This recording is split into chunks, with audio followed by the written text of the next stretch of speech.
Citoyennes, citoyens, bonjour et bienvenue dans Dernières Nouvelles des Étoiles, le magazine qui vous résume l'actualité de l'exploration spatiale toutes les semaines. Cette semaine, on commence par une découverte fascinante à 10 années-lumière de chez nous. Le système solaire Epsilon Eridani fascine les astronomes. Premièrement, sa proximité relative avec notre système solaire le rend particulièrement facile à étudier. On sait déjà qu'il s'y trouve 2 ceintures d'astéroïdes et un large disque de débris. Les astronomes soupçonnent aussi depuis plusieurs années l'existence d'un système planétaire autour de l'étoile de ce système. Une nouvelle étude publiée la semaine dernière semble indiquer que ce système serait quasiment une copie conforme d'une autre, mais en plus jeune. Il est à noter que les observations à l'origine de ces conclusions ont été réalisées à partir de SOFIA, un télescope infrarouge de la NASA embarqué à bord d'un Boeing 747. Imaginez un peu le dispositif. Un jumbo jet naviguant à 13 000 mètres d'altitude pour éviter la vapeur d'eau et à près de 1000 km/h, avec une trappe ouvrante sur son flanc abritant un télescope de 2,50 m de diamètre, qu'il faut pointer avec précision et le tout sans turbulence. L'instrument est relativement neuf, il est entré en service en 2014 et commence à nous livrer ses premières observations intéressantes. Mais bref, revenons à Epsilon Eridani. Comme je vous le disais, il ressemble comme 2 gouttes d'eau à notre propre système solaire. Son large disque de débris, probablement issu de la période de formation planétaire, vient rappeler la ceinture de Kuiper, qui englobe notre propre Soleil au-delà de l'orbite de Neptune. Une étude des mouvements gravitationnels de ce disque révèle la présence d'une géante gazeuse dans ce système de taille similaire à Jupiter, et à une distance de son Soleil elle aussi similaire à Jupiter. Comme je vous le disais, ces systèmes se ressemblent comme 2 gouttes d'eau. Les astronomes de la NASA sont quasiment certains que le système abrite d'autres planètes. Pourquoi pas une jeune Terre, située dans la zone habitable de son Soleil? À seulement 10 années-lumière de chez nous, ce serait une fantastique opportunité.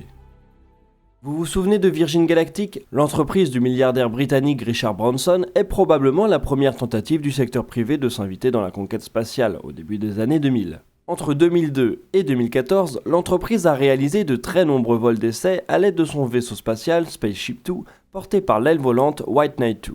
Mais en 2014, le programme a connu un coup d'arrêt, avec un incident dans le désert de Mojave qui tua un pilote d'essai de la firme et en blessa grièvement un autre.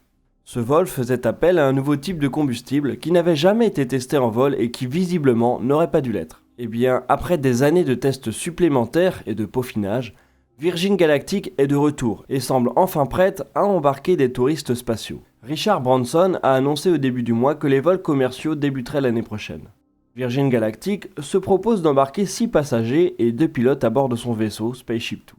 Ce dernier est d'abord emporté sous une aile volante semblable à un avion classique qui emmène le vaisseau jusqu'à une altitude de 15 km. Le vaisseau spatial est alors largué et allume son moteur fusée, atteignant rapidement une vitesse de 4200 km/h. Pour les passagers, c'est quasiment 4G à encaisser, donc mieux vaut avoir une bonne condition physique. Arrivé à 60 km d'altitude, le moteur fusée s'éteint, ayant brûlé tout son carburant. Mais le vaisseau continue sur sa lancée grâce à sa vitesse phénoménale et à la faible résistance de l'air à cette altitude.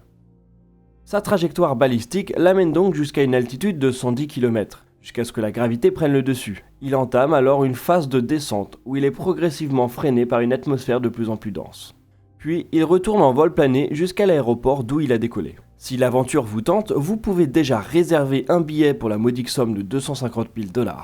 On imagine que pour ce prix-là, on aura le droit à une formation complète au vol spatial et à un vol jusqu'au spatioport de Virgin Galactic.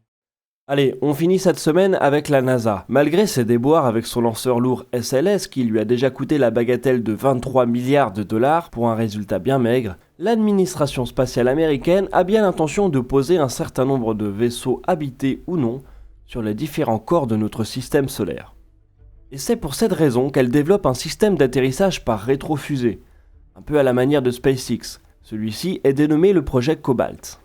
Jusqu'à présent, la NASA a privilégié l'utilisation de parachutes ou d'airbags géants pour faire atterrir ses sondes sur Mars. Mais ces techniques ont un gros défaut, elles sont peu précises et permettent seulement de viser une zone de quelques centaines de kilomètres carrés. Seulement voilà, on connaît dorénavant bien Mars et ses points d'intérêt. On aimerait donc pouvoir poser des sondes exactement là où on veut mener des recherches sans avoir à les faire rouler pendant 4 ans pour arriver à l'endroit qui nous intéresse. Bien maîtrisé, l'atterrissage par rétrofusée permet de se poser avec précision de l'ordre du mètre. SpaceX en a fait la démonstration plusieurs fois cette année. Et c'est pourquoi la NASA développe Cobalt, qui est un peu pour l'administration spatiale américaine ce que le Grace Hopper était pour SpaceX, c'est-à-dire une démo technique. L'appareil, qui vient de finir sa première campagne de test et se prépare pour une seconde au cours de l'été, fait appel à un lidar à effet Doppler pour se positionner. Et pour le moment, on dirait que ça marche plutôt bien. Espérons que la NASA saura exploiter cette technologie pour nous proposer des missions à destination de Mars. Et pourquoi pas aussi d'Europe et d'Encelade qu'on a présenté il y a déjà quelques semaines. Voilà, c'est tout pour les nouvelles de la semaine. On se retrouve vendredi pour le prochain ATV de Star Citizen. D'ici là, citoyennes, citoyens, portez-vous bien.